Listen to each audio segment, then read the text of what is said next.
कोसल राज्य के एक छोटे से गांव में श्याम नाम का एक युवक रहता था। वह बुद्ध की शिक्षाओं से अत्यंत प्रभावित था, परंतु अपने जीवन में कोई विशेष प्रगति नहीं कर पा रहा था। वो कुम्हार का बेटा था और अपने पिता के साथ मिट्टी के बर्तन बनाने का काम करता था। एक दिन श्याम ने सुना कि तथागत बुद्ध उनके गांव के पास के वन विहार में ठहरे हुए हैं। वो प्रातःकाल ही उनके दर्शन के लिए निकल पड़ा।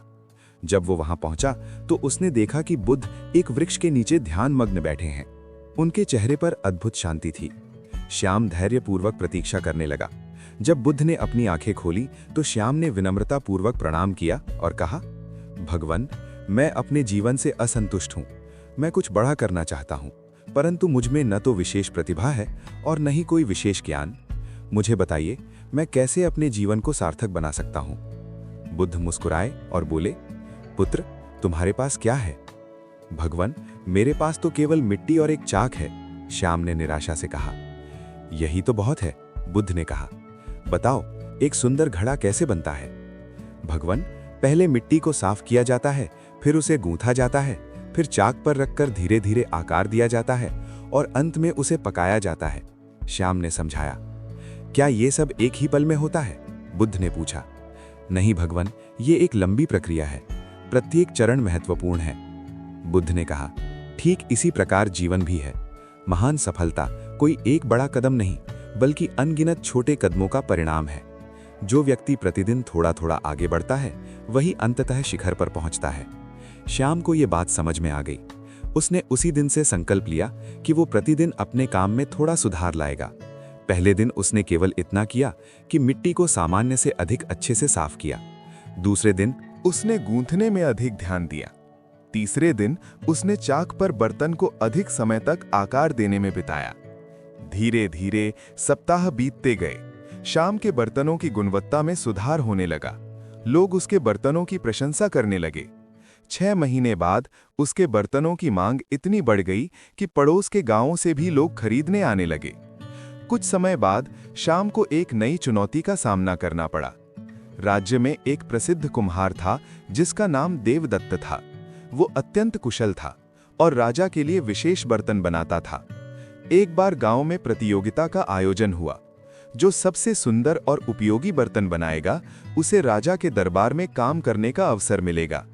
श्याम ने भी प्रतियोगिता में भाग लेने का निर्णय लिया, परंतु जब उसने देवदत्त के बर्तन देखे तो उसका आत्मविश्वास डगमगा गया।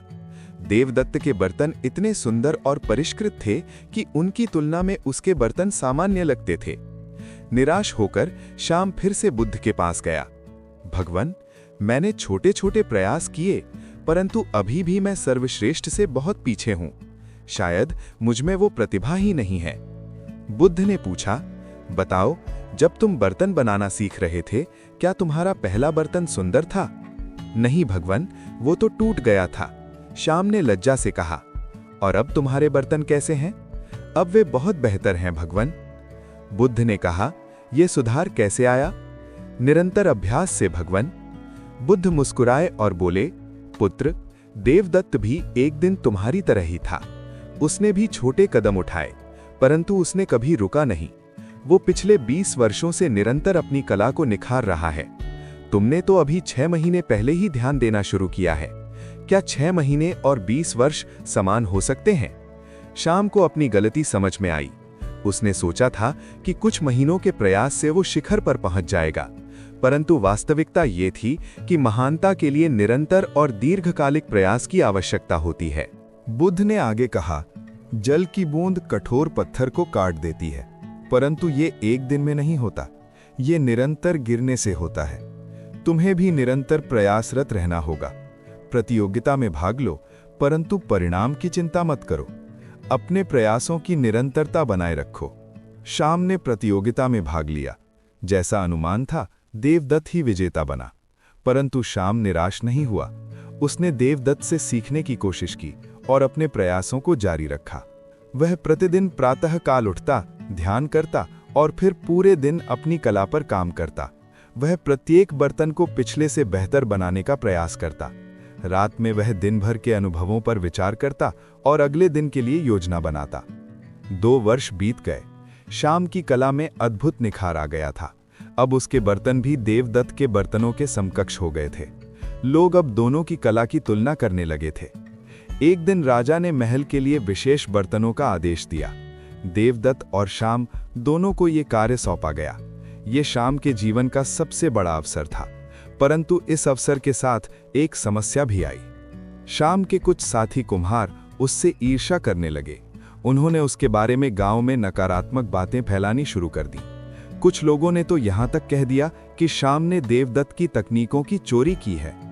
ये बातें सुनकर श्याम बहुत क्रोधित हुआ। उसने सोचा कि वह इन लोगों को उचित जवाब देगा। वह उनके बारे में भी बुरा बोलेगा और उन्हें उनकी औकात दिखाएगा। परंतु उसी रात बुद्ध का एक प्रवचन सुनने का अवसर मिला। बुद्ध कह रहे थे, क्रोध एक जलता हुआ कोयला है जिसे तुम किसी दूसरे पर फेंकना चाहते हो, परंतु पहले वह तुम्हारे ही हाथ को जला देता है। जो व्यक्ति अपने मन को नियंत्रित नहीं कर सकता, वह कुछ भी नियंत्रित नहीं कर सकता। बुद्ध ने एक कहानी भी सुनाई। उन्होंने कहा, एक बार एक व्यक्ति मेरे पास आया और मुझे गालियां देने लगा। मैं चुपचाप सुनता रहा। जब वह थक गया तो मैंने उससे पूछा, यदि कोई तुम्हें कोई उपहार दे और तुम उसे स्वीकार न करो तो वह उपहार किसका रहेगा? उसने कहा, देने वाले का।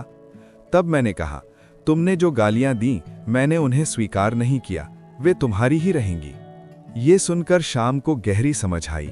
उसने निर्णय लिया कि वह अपने आलोचकों के प्रति कोई नकारात्मक प्रतिक्रिया नहीं देगा। इसके बजाय वह अपने काम पर अधिक ध्यान केंद्रित करेगा। उसने एक और नियम अपनाया।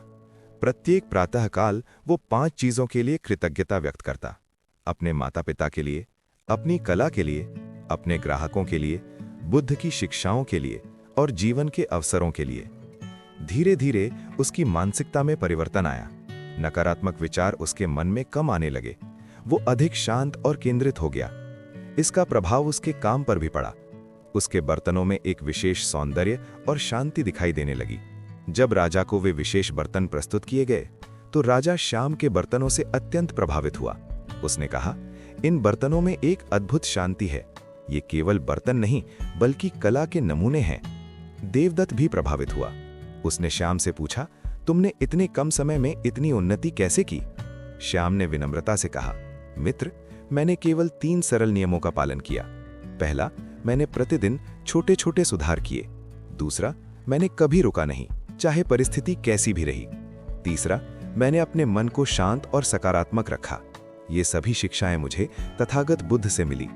5 वर्ष बीत गए। श्याम अब एक प्रसिद्ध कुम्हार बन चुका था, परंतु उसकी सबसे बड़ी उपलब्धि ये नहीं थी। उसकी सबसे बड़ी उपलब्धि ये थी कि वो एक संतुष्ट और शांत व्यक्ति बन गया था। एक दिन कुछ युवक उसके पास आए और पूछा, गुरुजी, हमें भी सफलता का रहस्य बताइए। श्याम मुस्कुराया और बोला, सफलता कोई रहस्य नहीं है, ये 3 सरल नियमों का पालन करने से मिलती है। उसने एक मिट्टी का घड़ा उठाया और कहा, पहला नियम, छोटे कदमों की शक्ति को पहचानो। ये घड़ा एक बार में नहीं बना, इसे बनाने में सैकड़ों छोटे कदम लगे। मिट्टी साफ करना, गूंथना, आकार देना, सुखाना, पकाना, हर कदम महत्वपूर्ण था। जीवन में भी बड़ी सफलता छोटे छोटे प्रयासों का योग है। दूसरा नियम, निरंतरता। एक दिन अच्छा काम करने से कुछ नहीं होता, प्रतिदिन बिना रुके बिना थके प्रयास करना होता है। जल की बूंद पत्थर को काट देती है, परंतु एक बूंद से नहीं, लगातार गिरने से। तीसरा नियम, आत्मसंयम और सकारात्मकता। जीवन में बाधाएं आएंगी, लोग आलोचना करेंगे, परंतु तुम्हें अपने मन को शांत रखना होगा। क्रोध, ईर्ष्या और नकारात्मकता तुम्हारी ऊर्जा को नष्ट कर देंगी। इसके बजाय कृतज्ञता और सकारात्मक मानसिकता अपनाओ। एक युवक ने पूछा, परंतु यदि हम इन नियमों का पालन करें और फिर भी असफल हो जाएं? श्याम ने बुद्ध की शिक्षा को दोहराते हुए कहा, सफलता और असफलता दोनों अस्थायी हैं। जो स्थायी है वो है तुम्हारा प्रयास, तुम्हारी यात्रा और तुम्हारा व्यक्तिगत विकास। यदि तुमने इन नियमों का पालन किया तो तुम पहले से बेहतर इंसान बन चुके हो। यही असली सफलता है। याद रखो, श्याम ने अंत में कहा, बड़ी कामयाबी छोटी आदतों से ही मिलती है। प्रत्येक दिन थोड़ा बेहतर बनो, कभी रुको मत और अपने मन को शांत रखो। यही जीवन का रहस्य है। युवकों ने कृतज्ञतापूर्वक प्रणाम किया और चले गए। श्याम अपने चाक पर बैठ गया और फिर से एक नया बर्तन बनाना शुरू किया। उसके चेहरे पर वही शांति थी जो कभी बुद्ध के चेहरे पर देखी थी। दूर विहार में बुद्ध ध्यान मग्न बैठे थे।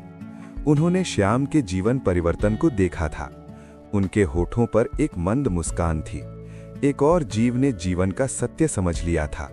जब हम इन 3 नियमों को अपने जीवन में उतारते हैं तो हम न केवल सफल होते हैं बल्कि एक संतुष्ट और शांत जीवन भी जीते हैं।